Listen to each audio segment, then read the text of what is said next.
Chères Stéphanoises, chers Stéphanois, chers habitants, comme vous le savez, le gouvernement a pris la décision, afin de stopper la propagation du Covid-19, d'interdire tous les marchés, qu'ils soient couverts ou de plein air.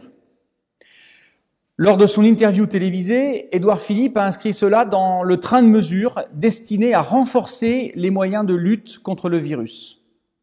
Cette décision est d'autant plus logique que, comme l'a rappelé hier le Premier ministre, nous devons, par le strict respect des règles de confinement, casser la vague épidémique. Une vague dont le pic, malheureusement, n'a pas encore atteint la France.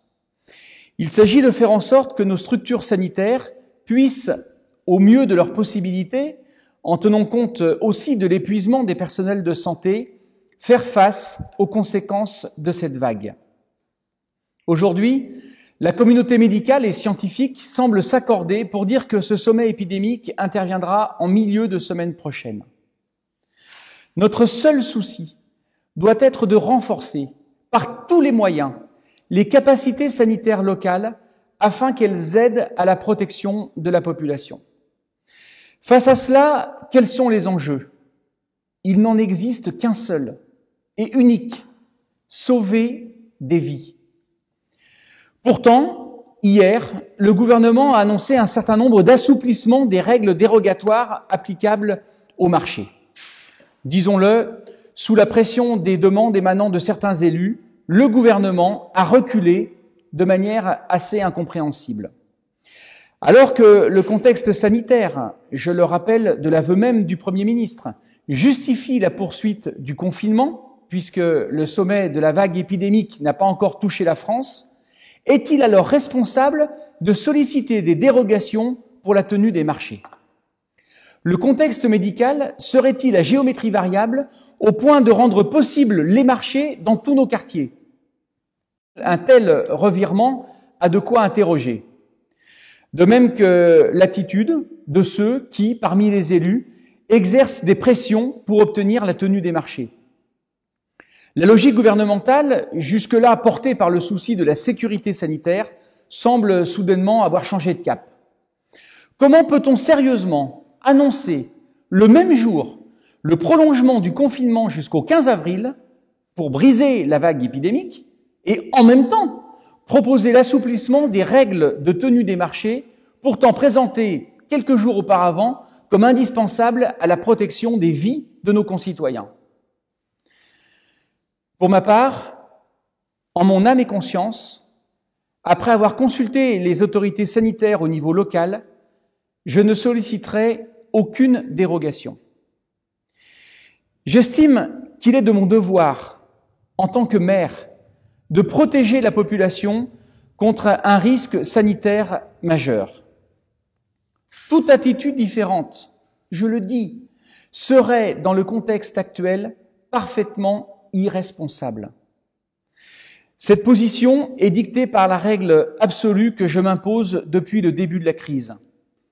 Toute décision doit tenir compte du contexte sanitaire et doit être guidée par le souci de protection de la population.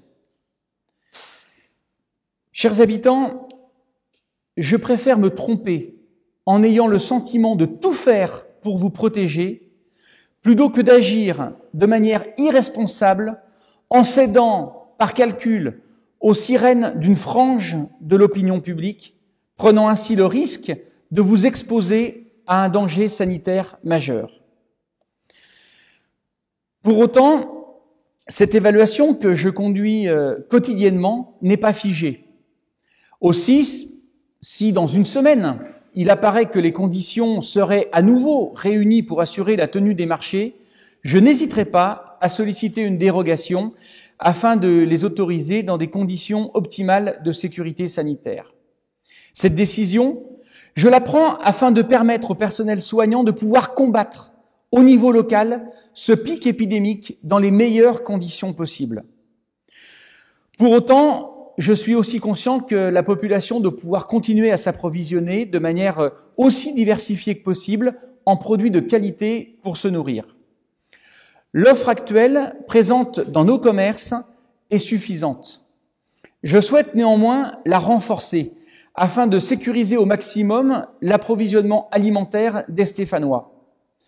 Pour cela, j'ai sollicité notre marché de gros local pour qu'il puisse, auprès des producteurs locaux, s'approvisionner et enrichisse ainsi la gamme des produits qu'il peut proposer. Les producteurs locaux pourront ainsi écouler leur production. Notre réseau de commerce de proximité, qui au terme des textes régissant la situation actuelle comporte 165 points de vente, offre un maillage dense sur tout le territoire. Les Stéphanois pourront ainsi, en faisant leurs courses, trouver des produits locaux auparavant proposés sur les marchés. Cette solution, acceptée par l'ensemble de la filière professionnelle, permet de marier tous les objectifs. Elle permet surtout de respecter le principe de sécurité sanitaire qui devrait être le seul guide de tout décideur politique en ce moment. Chers habitants, en respectant les règles imposées par le confinement, nous contribuons à la chaîne de solidarité nécessaire au personnel soignant pour combattre la vague épidémique qui va venir percuter avec toute sa puissance la France. Nous contribuons à sauver des vies. Pour ma part, je préfère assumer mes responsabilités afin de protéger tous les habitants dans ce contexte exceptionnel et je suis sûr que je peux compter sur l'intelligence collective des Stéphanois. Je vous remercie.